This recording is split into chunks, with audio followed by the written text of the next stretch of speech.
Hello welcome back to my channel. നമ്മുടെ പുതിയ വീഡിയോയിലേക്ക് എല്ലാവർക്കും സ്വാഗതം. അപ്പോൾ ഇന്നത്തെ വീഡിയോ ഒരു യൂസ്ഫുൾ ആയിട്ടുള്ളൊരു വീഡിയോ ആണ്.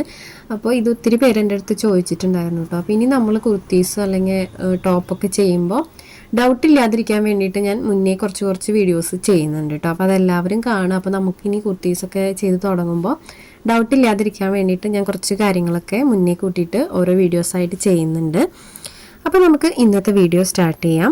അപ്പോൾ ഇന്നത്തെ വീഡിയോ ഞാൻ കാണിക്കുന്നത് ആം ഹോൾ കർവ് എങ്ങനെയാണ് കണ്ടുപിടിക്കുക എന്നുള്ളതാണ്. അത് ഏത് സൈസിലാണെങ്കിലും എങ്ങനെയാണ് ആം ഹോൾ കർവ് കണ്ടുപിടിക്കുക എന്നുള്ളതാണ് കേട്ടോ നമ്മൾ ഇന്നത്തെ വീഡിയോയിൽ നോക്കാൻ പോകുന്നത്. അപ്പോൾ നമുക്ക് വീഡിയോ സ്റ്റാർട്ട് ചെയ്യാം. അപ്പോൾ ഞാൻ ഫസ്റ്റ് തന്നെ കാണിക്കുന്നു ചെസ്റ്റ് 36 സൈസിൽ ചെസ്റ്റ് ഉള്ള ഒരാൾക്ക് എങ്ങനെയാണ് ആം ഹോൾ കർവ് നമ്മൾ കണ്ടുപിടിക്കുക എന്നുള്ളതാണ് ഞാൻ ഇന്നത്തെ വീഡിയോയിൽ കാണിക്കുന്നത്. അപ്പോൾ അതിനകത്ത് തന്നെ നമ്മൾ എല്ലാ സൈസിലും എങ്ങനെയാണ് എടുക്കേണ്ടത് അതിൻ്റെ കാൽക്കുലേഷനൊക്കെ ഒരു ബേസിക് മെത്തേഡ് ഉണ്ട്. അപ്പോൾ അത് ഞാൻ കാണിക്കാം കേട്ടോ ഒന്ന് എങ്ങനെയാണെന്നുള്ളത്. അപ്പോൾ നമുക്ക് ഇതിനകത്ത് 3 അളവുകളാണ് കാണേണ്ടത്. അപ്പോൾ ആദ്യം കാണേണ്ടത് ആം ഹോളാണ്. ആം ഹോൾ എങ്ങനെയാണ് കണ്ടുപിടിക്കുക എന്നുള്ളതാണ് നമ്മൾ ഇന്ന് നോക്കുന്നത്. ആം ഹോൾ ഫസ്റ്റ് ഇതിപ്പോൾ എല്ലാ സൈസിലും എങ്ങനെയാണ് എടുക്കുക എന്നുള്ളത് ഈ ഒരു സെയിം മെത്തേഡിൽ തന്നെ നമുക്ക് ചെയ്തെടുക്കാനായിട്ട് പറ്റും. സെക്കൻഡ് നമുക്ക് ചെസ്റ്റ് നമ്മൾ എടുക്കുന്ന ഒരു അളവ് 36 ആണോ 40 ആണോ 44 ഏതാണെങ്കിലും നമുക്ക് ആ ഒരു അളവ്. നെക്സ്റ്റ് വന്നിട്ട് ആം ഹോൾ കർവ് എങ്ങനെയാണ് കണ്ടുപിടിക്കുക എന്നുള്ളതാണ്. അപ്പം നമുക്ക് 3 അളവുകളാണ് കേട്ടോ വരുന്നത്. ഈ 3 അളവുകൾ എങ്ങനെയാണ് എടുക്കേണ്ടതെന്ന് ഞാൻ കാണിച്ചു തരാം. അപ്പം നമുക്ക് ആദ്യം തന്നെ ആം ഹോൾ എങ്ങനെയാണെന്ന് നോക്കാം. അപ്പം ഞാനിവിടെ ആം ഹോൾ കണ്ടുപിടിക്കുന്ന ഒരു ബേസിക് കാൽക്കുലേഷൻ ആണ് കേട്ടോ. ഇത് ചെസ്റ്റ് ഡിവൈഡഡ് ബൈ 6. ചെസ്റ്റ് നിങ്ങൾക്ക് എത്രയാണോ എടുക്കുന്നത് ആ ഒരു അളവിൻ്റെ ഡിവൈഡഡ് ബൈ 6 ആണ് നമ്മൾ എപ്പോഴും നോക്കുക. അപ്പോൾ എനിക്കിവിടെ ചെസ്റ്റ് 36 ആണ് വന്നിട്ടുള്ളത്. അപ്പോൾ 36/6. അപ്പോൾ നിങ്ങൾക്ക് 40 ആണ് വരുന്നത് അല്ലെങ്കിൽ 40, 42 ഏത് സൈസ് ആണെങ്കിലും ഇപ്പോൾ 42 വരുന്നതെന്ന് വെച്ചാൽ 42/6 6 നമ്മൾ നോക്കുക. അപ്പോൾ ഈ ഒരു അളവ് വെച്ചിട്ടാണ് നമ്മൾ എല്ലാ സൈസിലും ആം ഹോൾ കണ്ടുപിടിക്കുക. ഇപ്പോൾ 40 ആണെങ്കിൽ 40/6, 36 അല്ല 38 ആണെങ്കിൽ 38/6. അത് നമ്മൾ ഏത് അളവിനാണെങ്കിലും ഡിവൈഡഡ് ബൈ 6 ആണ് കൊടുക്കുക. അപ്പോൾ എനിക്കിവിടെ 6 ആണ് കേട്ടോ ആം ഹോൾ വന്നിട്ടുള്ളത്. അപ്പോൾ ഈ ഒരു ആം ഹോൾ കണ്ടുപിടിക്കാനുള്ള ഒരു ബേസിക് കാൽക്കുലേഷൻ ആണ് ഇത്. നമ്മൾ ഏത് സൈസിലാണ് ആണെങ്കിലും ഡിവൈഡഡ് ബൈ 6 ആണ് കൊടുക്കുക. 30 മുതൽ 36, 34 എല്ലാ സൈസിലും നമ്മൾ ഡിവൈഡഡ് ബൈ 6 കൊടുത്തു കഴിഞ്ഞാൽ നമുക്ക് ആം ഹോൾ എത്രയാണെന്നുള്ളത് കണ്ടുപിടിക്കാനായിട്ട് പറ്റും. അപ്പോൾ ഇതാണ് നമുക്ക് ബേസിക്കായിട്ട് അറിയേണ്ട കാര്യം. ചെസ്റ്റ് ബൈ 6 ആണ് നമ്മൾ ആം ഹോൾ കണ്ടുപിടിക്കാനുള്ള ഫോർമുല. അത് 40 ആണെങ്കിലും 46 ആണെങ്കിലും ഏത് സൈസ് ആണെങ്കിലും നമുക്ക് ചെസ്റ്റ് ബൈ 6 ഡിവൈഡഡ് ബൈ 6 കൊടുത്തു കഴിഞ്ഞാൽ നമുക്കത് കിട്ടും. ആം ഹോളിൻ്റെ ആ ഒരു അളവ് കിട്ടും. അപ്പോൾ ഇത്രയും നിങ്ങൾക്ക് ക്ലിയർ ആയി എന്ന് വിചാരിക്കുന്നു. അപ്പോൾ ഇത്രയാണ് കേട്ടോ. നമുക്ക് 36 ആണെങ്കിലും 46 ആണെങ്കിലും ഡിവൈഡഡ് ബൈ 6 കൊടുത്തു കഴിഞ്ഞാൽ നമുക്ക് ആം ഹോളിൻ്റെ അളവ് കിട്ടും. നെക്സ്റ്റ് നമുക്ക് ചെസ്റ്റിൻ്റെ അളവ് നോക്കാം. അപ്പം നമുക്ക് ഇവിടെ കിട്ടിയിട്ടുള്ള ചെസ്റ്റ് 36 ആണ് കേട്ടോ. അപ്പം ചെസ്റ്റിൻ്റെ അളവ് നോക്കേണ്ടത് ചെസ്റ്റ് ഡിവൈഡഡ് ബൈ 4. അത് നിങ്ങൾക്ക് എത്രയാണോ ചെസ്റ്റ് കിട്ടുന്നത് ഡിവൈഡഡ് ബൈ 4 ആണ് നമ്മൾ നോക്കുക. അപ്പം നമുക്കിവിടെ കിട്ടിയിട്ടുള്ളത് ചെസ്റ്റ് 36 ആണ്. അപ്പം 36 ഡിവൈഡഡ് 4. അപ്പം നമുക്ക് ഏത് അളവാണെങ്കിലും അതിനെ നമ്മൾ 4 ആക്കി എടുത്താൽ മതി. അപ്പം നമുക്ക് 40 ആണെങ്കിലും 42 ആണെങ്കിലും ഏത് സൈസ് ആണെങ്കിലും നമ്മൾ ഡിവൈഡഡ് ബൈ 4 ആണ് കൊടുക്കുക. ഇനി നമുക്ക് ഈ ഒരു അളവിൽ എക്സ്ട്രാ എത്ര വേണമെങ്കിലും നമുക്ക് കൊടുക്കാം. എത്ര വേണമെന്ന് വെച്ച് കഴിഞ്ഞാൽ ഒരു 2 ഇഞ്ച് വരെയൊക്കെ നമുക്ക് കൊടുക്കാം. 1 ഇഞ്ചോ 1.5 ഇഞ്ചൊക്കെ കൊടുക്കാം. അതൊക്കെ നമ്മുടെ ഇഷ്ടമാണ് കേട്ടോ. നമുക്ക് എത്ര എക്സ്ട്രാ കിട്ടണം, എക്സ്ട്രാ സ്റ്റിച്ചിങ്ങിന് എത്ര വേണം. ഇനി തുണി കുറവാണെങ്കിൽ തന്നെ നിങ്ങൾ അതിനനുസരിച്ചിട്ട് എക്സ്ട്രാ കൊടുത്താൽ മതി. അപ്പോൾ നമുക്ക് ബേസിക്കായിട്ട് കിട്ടുന്ന ഈ ഒരു അളവ് 9 ആണ്. ഈ ചെസ്റ്റിനെ നമ്മൾ 4 ആക്കി എടുക്കുമ്പോൾ നമുക്ക് കിട്ടുന്ന അളവ് എത്രയാണോ അതാണ് നമുക്ക് ചെസ്റ്റായിട്ട് നമ്മൾ ബോഡി പാർട്ടായിട്ട് നമ്മൾ അടയാളപ്പെടുത്തി കൊടുക്കുന്നത്. അപ്പോൾ എനിക്കിവിടെ കിട്ടിയിട്ടുള്ളത് 9 ഇഞ്ചാണ് കേട്ടോ. ഇനി നമുക്ക് ഇതിൻ്റെ കൂടെ നമുക്ക് 1 ഇഞ്ചോ 2 ഇഞ്ചോ ഒക്കെ കൂടുതൽ എടുക്കാം. അതൊക്കെ നമുക്ക് സ്റ്റിച്ചിങ്ങിന് എത്ര വേണമെന്നുണ്ടെങ്കിൽ അതിനനുസരിച്ചിട്ട് എടുക്കാം കേട്ടോ. അപ്പോൾ ഞാൻ ജസ്റ്റ് ഇവിടെ ഒരു 2 ഇഞ്ചാണ് കൊടുക്കുന്നത്. അപ്പോൾ എനിക്ക് ടോട്ടൽ ചെസ്റ്റ് നമ്മൾ അടയാളപ്പെടുത്തുന്ന അളവ് വരുന്നത് 11 ആണ് കേട്ടോ. 11 ഇഞ്ചാണ് നമ്മൾ ചെസ്റ്റ് അളവ് എടുത്തിട്ടുള്ളത്. എല്ലാ സൈസിനും നമ്മൾ ഇങ്ങനെ തന്നെയാണ് എടുക്കുക കേട്ടോ. 40 ആണെങ്കിൽ നമ്മൾ 40 ഡിവൈഡഡ് ബൈ 4 കൊടുക്കുക.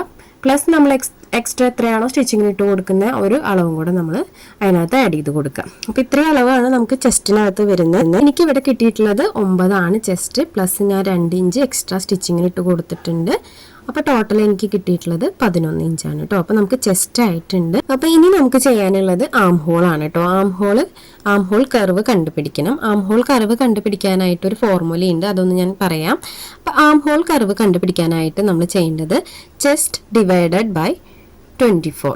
അത് നമ്മൾ ഏത് സൈസ് എടുക്കുകയാണെങ്കിലും 40, 42, ഏത് സൈസ് 48 ഏത് സൈസ് എടുക്കുകയാണെങ്കിലും നമ്മൾ ചെയ്യുന്ന ഈ ഒരു ഫോർമുലയാണ് ചെസ്റ്റ് ഡിവൈഡഡ് ബൈ 24. ഈ ഒരു അളവ് നമ്മൾ ഏത് സൈസിന് എടുക്കുകയാണെങ്കിലും നമ്മൾ ഡിവൈഡഡ് ബൈ 24 കൊടുത്തു കഴിഞ്ഞാൽ നമുക്ക് ആം ഹോൾ കർവിൻ്റെ ആ ഒരു അളവ് നമുക്ക് കിട്ടും. അപ്പോൾ എനിക്കിവിടെ വന്നിട്ടുള്ളത് ചെസ്റ്റ് 36 ആണ്. അപ്പോൾ 36 ഡിവൈഡഡ് ബൈ 24. അപ്പോൾ നമുക്ക് ഇത് ഏത് അളവാണെങ്കിലും ഇങ്ങനെ തന്നെ ചെയ്യാം കേട്ടോ. ഇതൊക്കെ ഒരു ബേസിക് ഫോർമുലയാണ്. ഈ ഒരു ഫോർമുല വെച്ചിട്ടാണ് നമ്മൾ എല്ലാ അളവുകളും കണ്ടുപിടിക്കുന്നത്. ഇത് നമ്മൾ ബ്ലൗസിനാണെങ്കിലും കുർത്തിക്കാണെങ്കിലും നമ്മൾ എല്ലാ സൈസിനും ഇത് ഇങ്ങനെ തന്നെയാണ് കേട്ടോ ചെയ്തെടുക്കുക. അപ്പോൾ എനിക്ക് ഇവിടെ വന്നിട്ടുള്ളത് 36 ഡിവൈഡഡ് ബൈ 24. നിങ്ങൾക്ക് 40 ആണ് വരുന്നതെങ്കിൽ 40 ഡിവൈഡഡ് ബൈ 24. ഇനി 48 ആണെങ്കിൽ 48 ഡിവൈഡഡ് ബൈ 24. അത് ഏത് സൈസ് ആണെങ്കിലും നമുക്ക് അങ്ങനെ തന്നെ കണ്ടുപിടിക്കാനായിട്ട് പറ്റും. അപ്പോൾ എനിക്കിവിടെ വന്നിട്ടുള്ളത് 1.5 ആണ് കേട്ടോ ആം ഹോൾ കർവ് വന്നിട്ടുള്ളത്. ഇപ്പം നമ്മൾ ബേസിക് ആയിട്ട് 3 അളവുകൾ കണ്ടുപിടിച്ചിട്ടുണ്ട്. അപ്പോൾ ഈ ഒരു അളവ് വെച്ചിട്ട് നമുക്ക് ആം ഹോളും ആം ഹോളിൻ്റെ കർവൊക്കെ വരച്ചെടുക്കാനായിട്ട് പറ്റും. അപ്പോൾ ഇത് ഏത് സൈസ് ആണെങ്കിലും 36ഓ 38ഓ 40, 42 ഏത് സൈസ് ആണെങ്കിലും നമ്മൾ ബേസിക് ആയിട്ട് ഒരു 3 ഫോർമുല അറിഞ്ഞിരുന്നാൽ നമുക്ക് ഈ ഒരു അളവ് കണ്ടുപിടിക്കാനായിട്ട് പറ്റും. ആം ഹോളിന് ചെസ്റ്റ് ഡിവൈഡഡ് ബൈ 6, അതായത് ചെസ്റ്റിന് chest divided by 4, armhole curve ആണെങ്കിൽ ചെസ്റ്റ് ഡിവൈഡഡ് ബൈ 24. ഈ ഒരു 3 അളവുകൾ നമ്മൾ അറിഞ്ഞിരുന്നാൽ മതി കേട്ടോ നമുക്ക് ഈ ഒരു 3 അളവുകൾ എടുക്കാനായിട്ട്. അപ്പോൾ ഏത് സൈസിന് വേണമെങ്കിലും നമുക്ക് ഇതുപോലെ തന്നെ ചെയ്തെടുക്കാനായിട്ട് പറ്റും. അപ്പോൾ നിങ്ങൾക്ക് ഇത് ക്ലിയർ ആയി എന്ന് വിചാരിക്കുന്നു. അപ്പോൾ ഞാൻ ജസ്റ്റ് കാണിക്കാം. നമുക്ക് കിട്ടിയിട്ടുള്ള 3 അളവുകളൊന്ന് ഞാൻ ജസ്റ്റ് എഴുതി കാണിക്കാം കേട്ടോ. അപ്പോൾ ഞാനിത് വരച്ചും കൂടെ കാണിക്കുന്നുണ്ട് നിങ്ങൾക്ക് ഒന്നും കൂടെ ക്ലിയർ ആവാൻ വേണ്ടിയിട്ട്.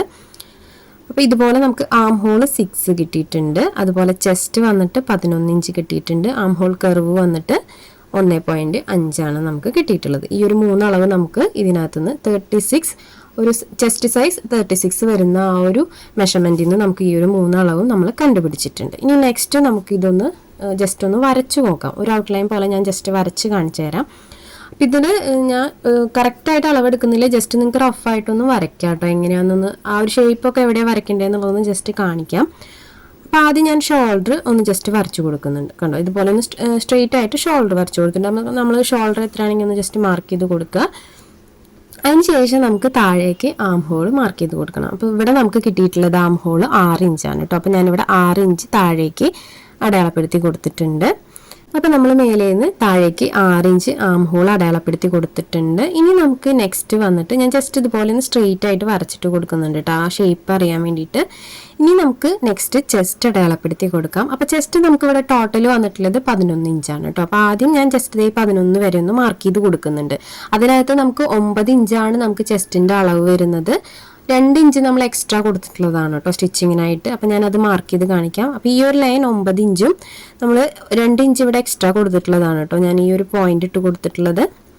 അപ്പോൾ കണ്ടോ, ഇത് ക്ലിയർ ആയെന്ന് വിചാരിക്കുന്നു. ഈ ഒരു 9 ഇഞ്ചും എക്സ്ട്രാ 2 ഇഞ്ചും വരച്ചു കൊടുത്തിട്ടുണ്ട്. ഇനി നമുക്ക് ആം ഹോളിൻ്റെ കർവ് വരച്ചു കൊടുക്കണം. അപ്പോൾ ആം ഹോളിൻ്റെ കർവ് നമുക്ക് ഇവിടെ കിട്ടിയിട്ടുള്ളത് 1.5 ആണ് കേട്ടോ, 1.5 ആണ്.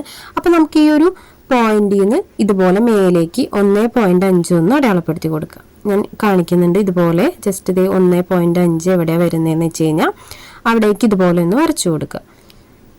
അപ്പം ഞാനിവിടെ 1.5 ആ ഒരു പോയിന്റിലേക്ക് ഇതുപോലെ വരച്ചു കൊടുത്തിട്ടുണ്ട്. അപ്പോൾ ഇത് എല്ലാവർക്കും ഒരു അളവാവില്ല, ഓരോ ചെസ്റ്റിനും ഓരോ അളവായിരിക്കും കേട്ടോ. നമ്മളിപ്പോൾ 36 എടുത്തപ്പോഴാണ് 1.5 വന്നിട്ടുള്ളത്. 40ക്ക് വേറെ സൈസ് ആയിരിക്കും, 1.3, 1.6 ഒക്കെ വരാം. അപ്പം നിങ്ങൾക്ക് ചെസ്റ്റിൻ്റെ അളവിനനുസരിച്ചിട്ട് എത്രയാണോ കിട്ടുന്നത് ആം ഹോളിൻ്റെ കർവ്, അതാണ് നമ്മളിവിടെ പോയിന്റ് മാർക്ക് ചെയ്ത് കൊടുക്കേണ്ടത് കേട്ടോ. അപ്പോൾ ഞാനിവിടെ 1.5 മാർക്ക് ചെയ്ത് കൊടുത്തിട്ടുണ്ട്. ഇനി അടുത്തതായിട്ട് നമുക്ക് ജസ്റ്റ് നെക്കൊന്ന് ഞാൻ വെറുതെ റഫായിട്ടൊന്ന് അടയാളപ്പെടുത്തി കൊടുക്കുന്നുണ്ട് കേട്ടോ. നമുക്ക് നെക്കിൻ്റെ വിടുത്ത് 4 ഇഞ്ചോ 3 ഇഞ്ചോ എത്രയാണ് വിടുത്ത് വേണ്ടതെന്ന് വെച്ചാൽ നമുക്കതൊന്ന് അടയാളപ്പെടുത്തി ജസ്റ്റ് ഒന്ന് അടയാളപ്പെടുത്തി കൊടുക്കാം. ഷോൾഡർ അറിയാൻ വേണ്ടിയിട്ടാണ് കേട്ടോ അങ്ങനെ ചെയ്യുന്നത്. ഇനി നമുക്ക് ആം ഹോളിൻ്റെ ആ ഒരു കർവിൽ കൂടെ ഇതുപോലെ ഒന്ന് വരച്ചു കൊടുക്കാം. നമ്മൾ ഇട്ട് കൊടുത്തിട്ടുള്ള 1.5 ആ പോയിന്റ് ഉണ്ടല്ലോ, അതിലേക്ക് ഇതുപോലെ ആം ഹോൾ ഒന്ന് വരച്ചു കൊടുക്കാം. അപ്പോൾ ആം ഹോൾ നമ്മൾ കുഴിച്ച് കട്ട് ചെയ്യണില്ലെങ്കിൽ ഇതുപോലെ തന്നെ നമുക്ക് കട്ട് ചെയ്തെടുത്തിട്ട് സ്റ്റിച്ച് ചെയ്യാം. ആം ഹോൾ കുഴിച്ച് കട്ട് ചെയ്യുന്നവർക്ക് ഞാൻ പറയാട്ടെ എങ്ങനെയാണ് ചെയ്യേണ്ടത്. ഇനി ഞാൻ ചെയ്തിട്ടുള്ളത് ഷോൾഡർ സോപ്പ് ഒന്ന് മാർക്ക് ചെയ്ത് കൊടുത്തിട്ടൊന്ന് ചെരിച്ച് വരച്ച് കൊടുക്കുന്നുണ്ട് കേട്ടോ നെക്കിൻ്റെ ആ ഒരു പോയിന്റിൽ നിന്ന്. അപ്പോൾ ഞാൻ ജസ്റ്റ് നെക്കും കൂടെ ഒന്ന് വരയ്ക്കാം കേട്ടോ. നെക്കും കൂടെ വരച്ചാലേ നിങ്ങൾക്ക് അത് ക്ലിയർ ആയിട്ട് മനസ്സിലാവുള്ളൂ. നെക്കിൻ്റെ ആ ഒരു പോയിന്റിൽ നിന്ന് നമ്മൾ ഷോൾഡറിൻ്റെ സ്ലോപ്പ് വരച്ച് കൊടുക്കുന്നുണ്ട്. അപ്പോൾ നെക്ക് ഇതാണെന്ന് വിചാരിക്കുക. ആ ഒരു നെക്കിൻ്റെ പോയിന്റിൽ നിന്ന് ഷോൾഡറിൻ്റെ സ്ലോപ്പ് ഇതുപോലെ ഒന്ന് വരച്ച് കൊടുത്തിട്ടുണ്ട്. ഇനി അടുത്തതായിട്ട് നമുക്ക് ഫ്രണ്ട് പോർഷനിലുള്ള കർവ് വരയ്ക്കണം. അപ്പോൾ ആ കർവ് വരയ്ക്കാനായിട്ട് ചെറിയ ചെറിയ വ്യത്യാസങ്ങളുണ്ട് കേട്ടോ. നമ്മളിവിടെ ഈ ഡോട്ട് ഇടുന്ന ഭാഗം ഉണ്ടല്ലോ, ആ ഭാഗത്ത് നമുക്കൊരു അളവും കൂടെ വരയ്ക്കാനുണ്ട്. അപ്പോൾ ആ അളവ് വരയ്ക്കാനായിട്ട് നമുക്ക് ഈ 1.5 അടയാളപ്പെടുത്തിയിട്ടുള്ള പോയിന്റിൽ നിന്ന് ഈ സൈഡിലേക്ക് ഇതുപോലെ ഒരു 1/2 ഇഞ്ച് മാർക്ക് ചെയ്ത് കൊടുക്കുക. ഒരു 1/2 ഇഞ്ച് ഇതുപോലെ ആ ഒരു പോയിന്റിൽ നിന്ന് മാർക്ക് ചെയ്ത് കൊടുക്കുക. ഞാൻ കാണിച്ചിട്ടുണ്ട്. ഇതുപോലെ ഈ ഒരു ഭാഗത്തേക്ക് 1/2 ഇഞ്ച് മാർക്ക് ചെയ്ത് കൊടുക്കുക. ആ 1/2 ഇഞ്ച് മാർക്ക് ചെയ്ത് കൊടുത്തിട്ടുള്ള പോയിന്റിലേക്ക് നമുക്കൊന്ന് സ്ട്രെയിറ്റ് ആയിട്ട് വരച്ചു കൊടുക്കാം. ഈ ഒരു പോയിന്റിൽ നിന്ന് ഇതുപോലെ ആ ഡോട്ട് ഇട്ടുള്ള ലൈൻ ഉണ്ടല്ലോ, അതൊന്ന് സ്ട്രെയിറ്റ് ആയിട്ട് വരച്ചു കൊടുക്കാം. അപ്പോൾ ഞാനതൊന്ന് സ്ട്രെയിറ്റ് ആയിട്ട് സ്കെയിൽ വെച്ചിട്ട് വരച്ചു കൊടുക്കുന്നുണ്ട്. അതായത് ഈ ഒരു ഷോൾഡറിന്റെ സ്ലോപ്പ് അടയാളപ്പെടുത്തിയിട്ടുള്ള പോയിന്റ് ഉണ്ടല്ലോ, ആ പോയിന്റിൽ നിന്ന് നമ്മളിപ്പോൾ കൊടുത്തിട്ടുള്ള 1/2 ഇഞ്ചിലേക്ക് ഇതുപോലെ ഒന്ന് വരച്ചു കൊടുത്തിട്ടുണ്ട്. കണ്ടോ, അതുപോലെ ഒന്ന് വരച്ചെടുക്കുക. ഇനി നമുക്ക് ഇപ്പോൾ വരച്ചു കൊടുത്തിട്ടുള്ള ആ ഒരു പോയിന്റിലെ സെന്റർ ഒന്ന് കാണാം. അപ്പോൾ എനിക്കിവിടെ 5 ഇഞ്ച് വന്നിട്ടുണ്ടെങ്കിൽ നമ്മൾ 2.5 സെന്റർ കാണാം. നിങ്ങൾക്ക് എത്രയാണോ ആ ഒരു അളവ് കിട്ടുന്നത് അതിന്റെ സെന്റർ ഒന്ന് മാർക്ക് ചെയ്ത് കൊടുക്കുക. 6 ഇഞ്ച് ആണെങ്കിൽ സെന്റർ 3 ഇഞ്ച് മാർക്ക് ചെയ്ത് കൊടുക്കുക. നിങ്ങൾക്ക് കിട്ടുന്ന അളവിന്റെ സെന്റർ മാർക്ക് ചെയ്ത് കൊടുക്കുക.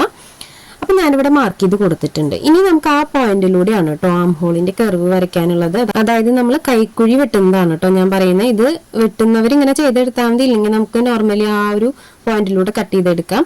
അപ്പം ഞാൻ ആ ഒരു പോയിന്റിൽ നിന്ന്, അതായത് ഷോൾഡറിന്റെ സ്ലോപ്പ് വരച്ചിട്ടുള്ള പോയിന്റിൽ നിന്ന് നമ്മളിപ്പോൾ ആ സെന്റർ മാർക്ക് ചെയ്ത വരയിലേക്ക് ഇതുപോലെ ഒന്ന് വരച്ചു കൊടുക്കുന്നുണ്ട്. അതിന് ശേഷം ഇതുപോലെ കർവ് ചെയ്തെടുക്കുന്നുണ്ട്. കണ്ടോ, നിങ്ങൾക്ക് ഞാൻ വരയ്ക്കുമ്പോൾ മനസ്സിലാവുന്നുണ്ടാവും. അപ്പം ഞാൻ ആ റെഡിങ് വെച്ചിട്ട് വരച്ചിട്ടുള്ള പോയിന്റാണ് നമ്മൾ ഫ്രണ്ട് പോർഷനിലെ കൈക്കുഴി വരച്ചിട്ടുള്ളത് കേട്ടോ, ഒന്ന് കുഴിച്ച് വരച്ചിട്ടുള്ളത്.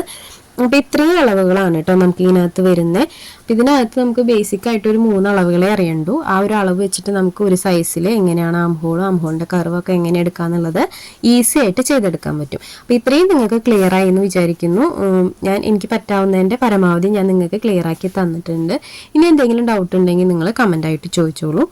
അപ്പോൾ വളരെ സിമ്പിളായിട്ട് നമുക്ക് ആംഹോൾ കർവും ആംഹോളും കണ്ടുപിടിക്കാനായിട്ടുള്ള ഫോർമുലയാണ് ഈ 3 അളവുകൾ. ഈ ഒരു 3 അളവുകൾ നിങ്ങൾ അറിഞ്ഞിരുന്നാൽ നിങ്ങൾക്ക് ഏത് സൈസിൽ വേണമെങ്കിലും ആംഹോളും കർവും കണ്ടുപിടിക്കാനായിട്ട് പറ്റും. ഈസി ആയിട്ട് കണ്ടുപിടിക്കാനായിട്ട് പറ്റും കേട്ടോ. ഇനി ഏതെങ്കിലും ചുരിദാറോ ടോപ്പൊക്കെ നമുക്ക് സ്റ്റിച്ച് ചെയ്യണമെങ്കിൽ നമ്മൾ ഇനി വീഡിയോസ് അപ്ലോഡ് ചെയ്യുമ്പോൾ ഇതിനകത്ത് ഡൗട്ട് വരാതിരിക്കാനാണ് ഞാൻ ഇങ്ങനത്തെ കുറച്ച് കാര്യങ്ങൾ ആദ്യമേ വീഡിയോ ആയിട്ട് ചെയ്യണത്. അപ്പോൾ ഈ ഒരു വീഡിയോ നിങ്ങൾക്ക് ക്ലിയർ ആയി എന്ന് വിചാരിക്കുന്നു. അപ്പോൾ ഞാൻ അടുത്ത വീഡിയോ ഇതിൻ്റെ ചാർട്ടായിട്ട് ഇടാം കേട്ടോ, ഷോർട്സ് ആയിട്ടോ അല്ലെങ്കിൽ ലോങ് വീഡിയോ ആയിട്ട് ഞാൻ ചെയ്യാം. അപ്പോൾ നമുക്ക് എല്ലാ സൈസിൻ്റെയും ആംഹോളും അതുപോലെ ആംഹോളിൻ്റെ കർവും എഴുതിയിട്ട് ഞാനൊരു ചാർട്ട് പോലെ ചെയ്തിടുന്നുണ്ട് കേട്ടോ അടുത്ത് തന്നെ.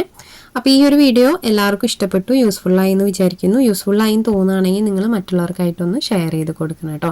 ഇങ്ങനത്തെ സ്റ്റിച്ചിങ് ഒക്കെ ചെയ്യാൻ ആഗ്രഹമുള്ളവരൊക്കെ ഉണ്ടായിരിക്കുമല്ലോ, അപ്പോൾ അവർക്കായിട്ടൊന്ന് ഷെയർ ചെയ്ത് കൊടുക്കുക.